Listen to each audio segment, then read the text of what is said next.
நண்பர்களே, விஜய் அரெஸ்ட் பண்ணணும், விஜய் அரெஸ்ட் பண்ணணும், தாவேகா தலைவர் விஜய் அரெஸ்ட் பண்ணணும். காரணம், கரூர்ல நடந்த மாநாடு 40 உயிர் போயிடுச்சு. அதுக்கு முழுக்க முழுக்க விஜய் தான் காரணம், அவர் தான் பொறுப்பேற்கணும், விஜய் அரெஸ்ட் பண்ணணும் அப்படின்னு சொல்லிட்டு மூளைக்கு மூளை நியூஸ் பரவிட்டு இருக்கு. இல்ல, நான் தெரியாம கேட்கிறேன். ஒரு அரசியல் தலைவர் மாநாடு நடத்தணும் அப்படின்னா முன்கூட்டியே பர்மிஷன் வாங்கியிருப்பாங்க. அந்த இடத்துல இவ்வளவு கூட்டம் வரப்போகுதுன்னு முன்கூட்டியே கணிச்சிருப்பாங்க. அதுக்கான பாதுகாப்பை இப்போ கரண்ட்ல இருக்க அரசாங்கம், நம்ம தமிழ்நாடு அரசு தான் கொடுக்கணும். கூட்ட நெரிசல்ல கலவரமாகி 40 பேர் உயிரிழந்திருக்காங்க. இதுக்கு முன்னாடி நிறைய மீட்டிங் பண்ணியிருக்காரு, லட்சக்கணக்கில் கூட்டம் கூடியிருக்காங்க. அங்கெல்லாம் போகாத உயிர் கரூர்ல போக காரணம் என்ன?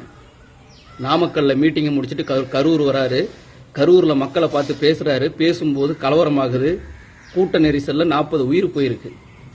இதுக்கு முழுக்க முழுக்க காரணம் யாருன்னு கேட்டா விஜய்னு சொல்றீங்க. விஜய் என்ன மக்களை கொல்லணும் அப்படின்ற நோக்கத்திலே வந்தாரு? அதாவது ஒரு அரசியல் தலைவர் அப்படின்றது சும்மா கிடையாது, ஒரு தனி கட்சின்றது சும்மா கிடையாது. அரசியல் அப்படின்னாலே கண்ணுக்கு தெரிஞ்ச எதிரியை விட கண்ணுக்கு தெரியாத எதிரிகள் தான் அதிகம். இன்னைக்கு விஜய்க்கு கண்ணுக்கு தெரியாத எதிரிகள் பல 1000 கோடி அந்த மாதிரி வந்துட்டாங்க.